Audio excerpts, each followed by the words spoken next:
Karena cerita kita ini beda-beda, Bapak Ibu. Nah, salah satu di antara kata mutiara yang dimiliki oleh Fudail bin Iyad adalah suatu ketika dia ketemu dengan salah seorang jamaah kemudian bertanya, "Ya fulan kam atat alaika?"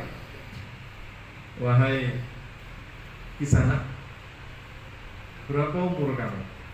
Kam atat alaika. Ini balaganya tinggi. Kalau nggak tahu saja historis apa maksudnya? Berapa usia kamu? Dan ternyata pertanyaan tentang usia itu sensitif, ya kan Pak? Sensitif.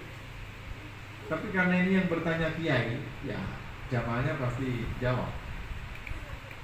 Saya punya kisah Pak. Tahun 2019 ketika lagi acara di MUI, kebetulan saya ini duduk di meja, tiba-tiba Prof. Qureshi itu datang. Dan ketika datang, beliau tidak duduk di depan, tapi duduk di samping kiri saya pas.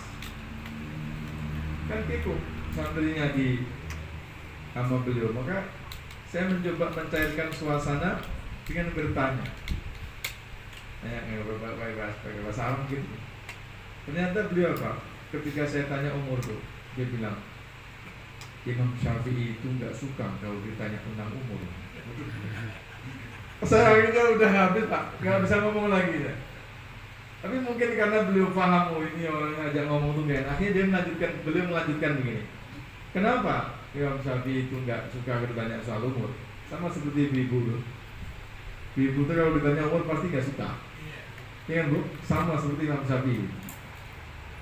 Sebab kalau kita, kata Imam Syafi'i, sebab kalau kita jawab sekian dan menurut lawan kata bicara kita ini adalah terlalu muda, pasti kita dibilang bohong. Misalkan kita ini umurnya 50, iya kan? Kita bilang umur berapa? 50. Ah, masa sih? Kan gak percaya orang itu. Padahal sebetulnya lebih dari itu.